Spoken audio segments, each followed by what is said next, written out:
Well, today we're in the English Watches kitchen. We're looking out onto the nice morning, so I want to try and get this video out of the way before the sun comes up and we're blinded by the light. Now what I want to do is, well, anyone that sort of follows me on Instagram may have seen a few little shots of my Planet Ocean here, predominantly the back of it, and I have to say it's getting a little bit fruity.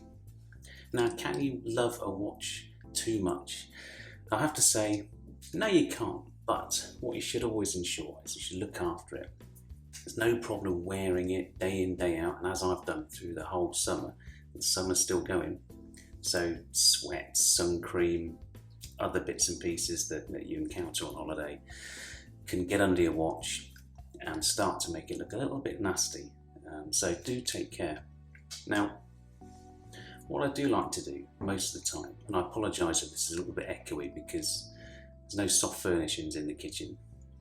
I've got a little microfiber cloth, and on an evening I'll tend to sort of rub over the crystal, rub around the case, just put it back in the box. But I wouldn't do that if there was any contaminants on there, because what you don't want to do is, just like washing your car, you wouldn't rub your car with a cloth if it still had grit or anything on, any abrasives that's going to potentially scratch the case, because the steel will scratch, and especially if it's gold. So I would always recommend not doing that and maybe giving it a bit of a wash.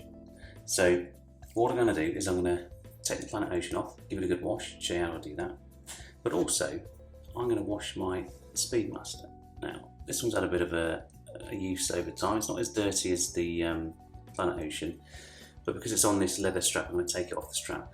And part of the reason I'm going to do this is to show you that you can wash chronographs. Yes, they're not as water resistant as the old dive watch, but you can still do it as long as you do it safely. Okay, so what are the tools I'm going to use? Well, the first one is, you want to avoid, and I'm going to try and find it down here, using this stuff. Do not use dish soap or anything abrasive or with salts or chemicals. Don't use that. It'll dry your seals out, and they'll cause other kinds of damage to any rubbers or plastics. Now, what I use is just regular hand soap. Now, it's kind to my hands, so I assume it would be kind to metal and rubber.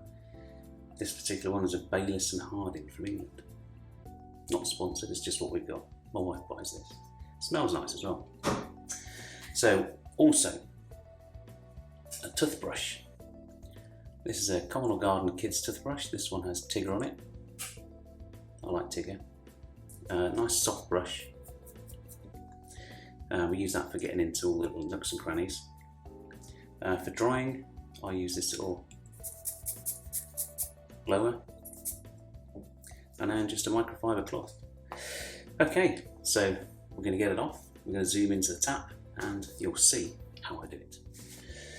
Right, okay, so what we want is to get a little bit of water. Make sure it's tepid, not too hot. And a bit of soap on my hand, like that. Yeah, so let's just rub soap all over, get nice and soapy. And already you should start to see it coming back to life. Let's get our toothbrush, a bit wet. Now we're just going to gently rub around.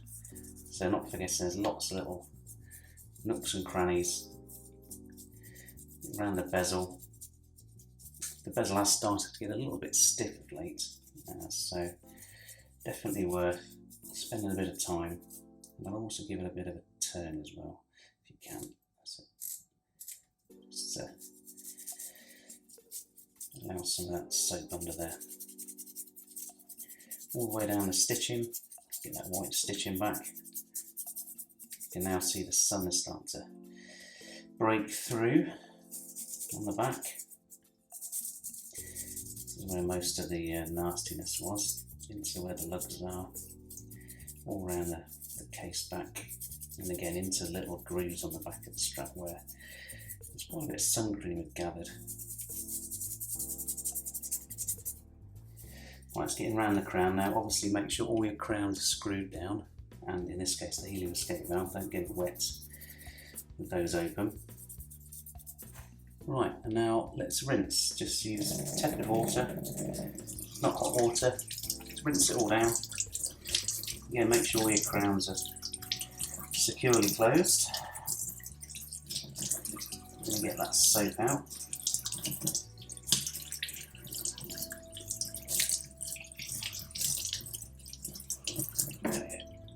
And that, I think, looks pretty nice already. So, put it on the microfiber cloth.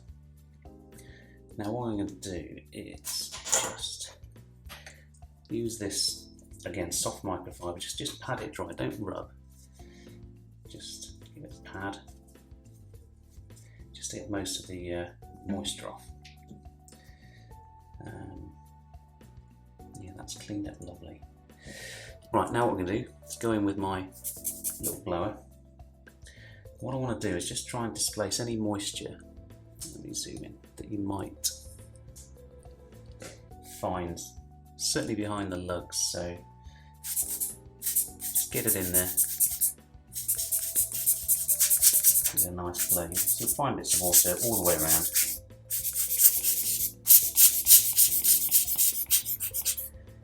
Now you could use a hairdryer.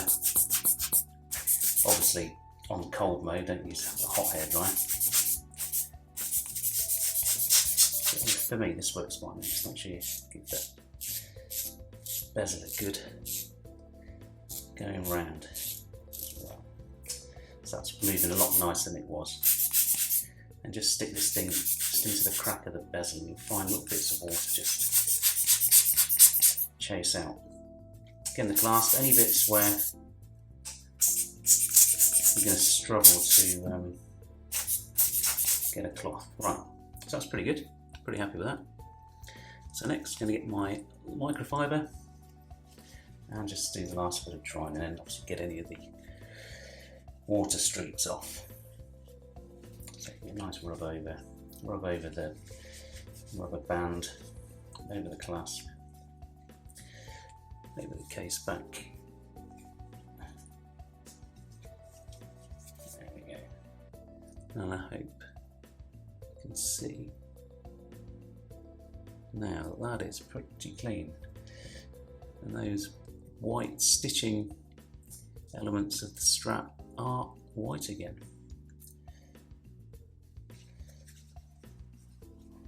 Now the only trouble with some of these modern watches with anti-reflective coating, once you clean the watch, sometimes you do notice little bits of tarnishing on the coating. Fortunately for me, this one has come unscathed, so looking like new.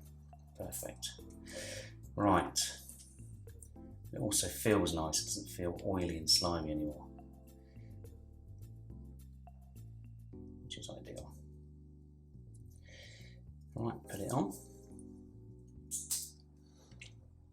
There you go. One clean planet ocean. Pictures to be seen on Instagram soon. Okay, so what we need to do now is clean the Speedy. So what we're going to do is just take it off this, I think this has a blue shark strap. It's got a leather backing on it, so we don't want to wash that. For leather, what I would tend to do is just take the microfiber and just rub it over. Tends to bring it up nicely. Obviously, if you need to do a spot removal, you can maybe use a little bit of leather cleaner, but that will tend to discolour. So just be careful with these. Just maybe a wet microfiber would be fine. Right. So watch head. Now, what we need to be extra careful of is just not dropping this into the sink, because that would be bad. And as with the dive watch, make sure the crown's pushed in. Now, what we don't want to do during the washing process is press any of the chronograph pushers, because that opens a hole into the case and that will let water in. But yeah, this is, I think, 50 meters water resistant, so it should survive under the tap. Right, so bit of soap in my hand, just rubbing that over the watch. I've not wet the watch yet, so I'm just going to rub that all over. Again, careful not to depress the pushers. I'm going to grab my tigger brush, get it wet, and then just start to gently work that in. Now this has obviously the text with some paint on the back, so I don't want to rub too hard. So I don't want that to come off, although sweat will eventually dissolve that. You'll see a lot of older Speedmasters where the black text has come off. Just sort of really rub it into where the hippocampus is. Lots of grime tends to settle in there. And just around the watch case where there's some sort of sharp edges where again grime can find its way between the lugs. And then just very gently around the pushers. Now when you watch Speedmasters getting serviced, when they take the pushers off, there's all manner of nastiness to be found underneath those pushers. Just give them a little bit of love. And then all around the bezel insert, again, nice little ledge for grime to find itself. Going around the top, and then just over the crystal. I think that should do it. Just give another quick rub, and then just rinse. Obviously get it safe off your hands as well, so it doesn't go back onto the watch.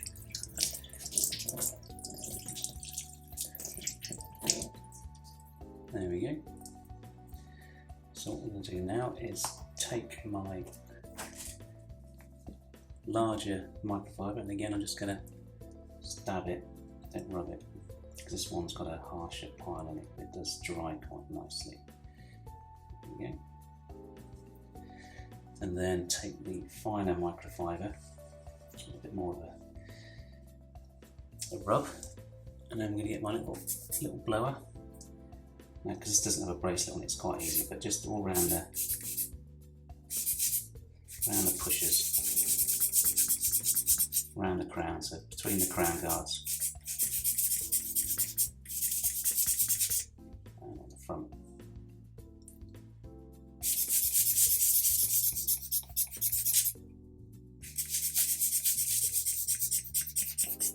There we go, and then give it a nice little buff.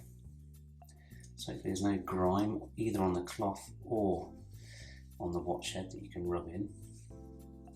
Now this case is starting to patina nicely, very fine swirls and scratches appropriate with the age and how I wear it. But I think otherwise, I'm pretty happy with that. And the same on the back.